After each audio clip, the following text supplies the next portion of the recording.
An Abi Abdullah An-Nu'man ibn Bashir, dari Abdullah namanya Nu'man bin Bashir.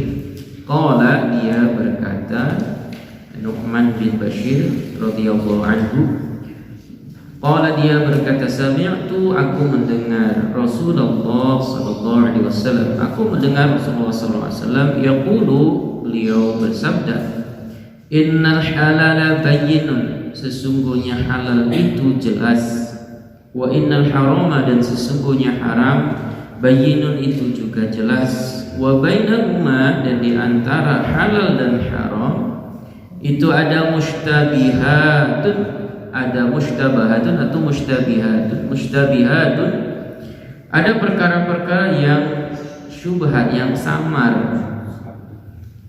Syabaha, syubbiha itu samar, samar-samar, tidak jelas ya.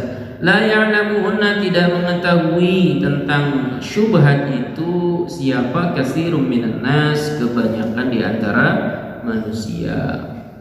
Nah, itu kalau diterjemahkan menurut aku sorotnya seperti itu Pak, urutan-urutan. La ya'lamuhunna, tidak mengetahui, hunna itu objeknya, yaitu apa, mushtabihat.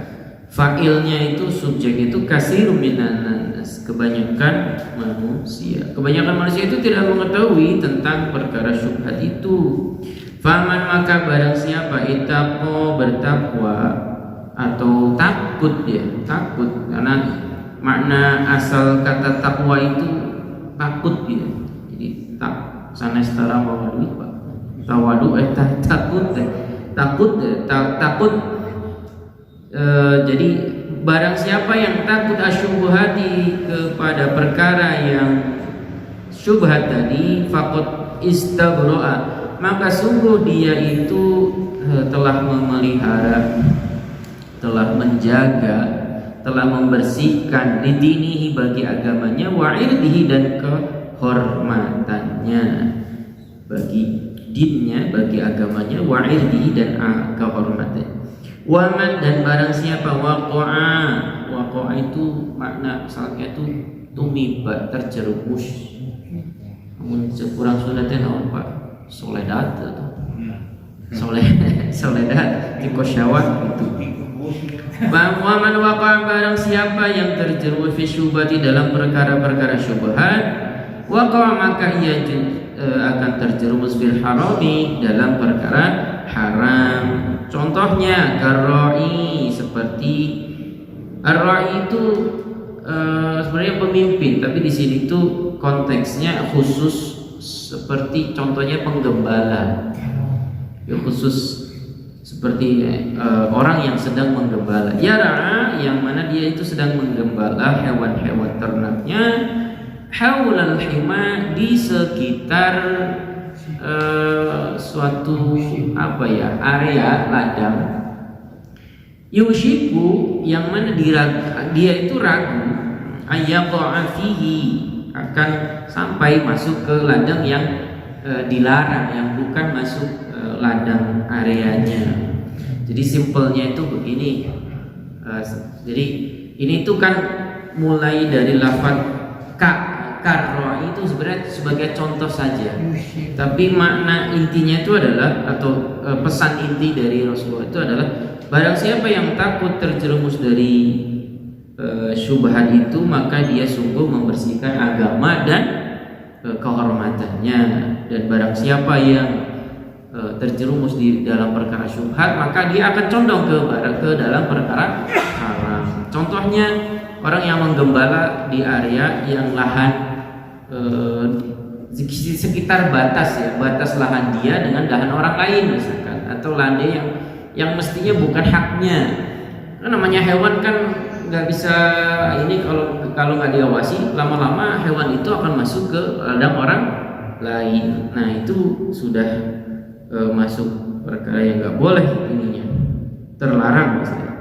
Ala ingatlah, wa inna likulli malikin, sesungguhnya bagi setiap pemilik, ya raja itu, himan, ada suatu area atau suatu ladang yang dimilikinya. Ala wa inna himallah, sesungguhnya ya batasnya yang ada itu maharimuhu, ya yang diharamkan oleh Allah Subhanahu wa taala. Nah, ini pesan Nabi. Kemudian ala wa inna fil jasadi, ya ingatlah bahwa sesungguhnya di dalam satu jasad, ya, itu ada mudghatan.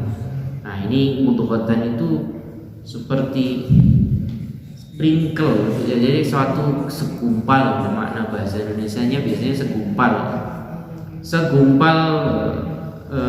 daging. Ida soluhat, apabila bersih, apabila baik daging itu, soluhal jasadu, maka akan baik pula jasadnya, kulluhu, semuanya. Wa ida fasada, dan apabila rusak, fasadal jasadu, maka rusak jasad itu, kulluhu, ya semuanya. Ala wahia, ingatlah, yaitu al-qalbu, ya dimaknai hati. Tapi kalau hati itu bukan organ hati lipat di sini ya Pak ya, tapi organ hati yang bergetar ketika kita melakukan, ya kerentek, orang kan suka melihat di sini gitu.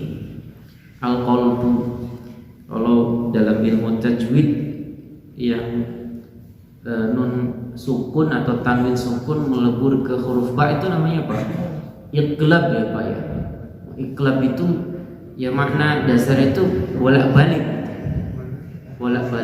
Jadi kayak Rasulullah itu mencontohkan, ya muqallibal qulub tsabbit qalbi ala dinika, wahai zat yang membolak-balikan hati, tsabbit qalbi ala dinika, tetapkanlah hatiku atas agama engkau, agamamu, wahai Allah. Itu Pak. Jadi ini saya coba cari syarahnya. Jadi dalam Al-Quran yang halal itu juga jelas halal, seperti firman Allah, a'udzu billahi minasyaitonir rajim, uhillal lakum at-thayyibat wa ta'amul ladzina utul kitaba hillun lakum. Jadi dihalalkan bagi kalian at-thayyibat, yang baik-baik. Dalam ayat lain, kulu washrabu halalan thayyiban. Tidak cukup pesan sampai makanlah dan minumlah, tapi di belakangnya ada konteks halal thayyiban. Tidak cukup halal saja, tapi thayyib itu Pak. Sekiranya halal ya boleh, tapi kalau biasanya kalau hal yang berlebihan kok nggak baik apa ya. Kopi bagus, kopi buat enak, tapi kalau berlebihan bisa kena asam lambung gitu. Terus apalagi cai hangat bagus, tapi kalau nggak ada variasi mungkin kita jadi lemes gitu Pak ya, nggak ada asupan gizi gitu dan lain sebagainya. Dan haram juga jelas, yang mana hurimat alaikumul maitatu wa damul khinzir walahmal khinzir, dan daging khinzir, daging babi atau daging babi hutan gitu ya. Wadamu walahmul khinzir, walahmul alaikumul maitatu wadamu walahmul khinzir, diharamkan bagi kalian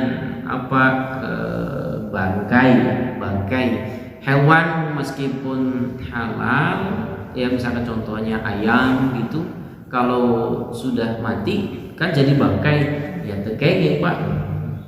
Apa bangkai yang boleh dimakan Pak? Nah, alhamdulillah. Jadi ikan tuh dasar hadisnya itu adalah segala yang ada di laut itu halal. Nah, itu dasar hadisnya. Jadi ikan tuh halal. Terus ada diskusi, maaf kalau daging anjing laut. Nah, ada hadis lain yang menyatakan hewan yang hidup di dua alam itu tidak boleh dimakan, atau yang oleh kita itu terlihat menjijikan gitu.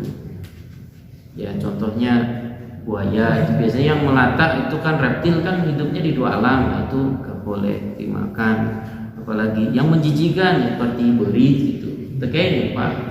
Terus kelelawar, kodok juga gak boleh dimakan. Nah itu tentang halal dan haram. Halal haram itu jelas. Nah, di antaranya ada perkara yang syubhat. Apa contohnya? Cenah ya heureuy aja Pak ya, orang NU teh membolehkan rokok, orang Muhammadiyah mengharamkan rokok. Nah, ini saya bukan mengangkat ininya ya, tapi ingin memberikan pesan begini. Yang tidak cocok dengan rokok silahkan, nggak apa-apa. Yang misalkan merokok nggak apa-apa silahkan, karena ada masing-masing ada ijtihadnya begitu. Seperti gini, saya tidak merokok tapi saya tidak mengharamkan rokok. Kenapa alasannya? Punten Pak, hati-hati bisa. Ketika terucap bahwa rokok itu haram, ya nanti segala yang berkaitan dengannya itu jadi gimana, pegawai-pegawai atau guru-guru yang dengan terpaksanya katakan, dengan terpaksa mereka itu harus bekerja karena tidak punya lapangan pekerjaan. Ya, di pabrik-pabrik harus bekerja untuk menafkahi keluarganya. Nah, kalau kita mengeluarkan statement haram gitu, nanti segala yang berkaitan dengannya itu jadi haram, Pak. Makanya sangat hati-hati ketika menghukumi namanya rokok ini gitu. Terus jadi hukumnya bagaimana? Ya silakan, kalau mau merokok silakan, kalau tidak merokok ya jangan mengucapkan bahwa rokok itu haram. Sebaiknya jangan seperti itu. Dan ya cukup menghormati masing-masing dan menjaga kenyamanan masing-masing. Sekiranya Anda berokok kemudian berada di lingkungan yang kebanyakan tidak merokok, ya wayahna merokok di tempat yang ditentukan gitu. Kalau di kota-kota besar atau mungkin di kampus-kampus yang ini tertata rapi, contohnya dulu waktu di Jepang tuh ada tempat khusus yang buat ngerokok Pak gitu. Jadi ya wayahna kalau mau ngerokok silakan di tempat yang terbuka yang asapnya itu tidak mengganggu orang lain. Nah, ini contoh saja.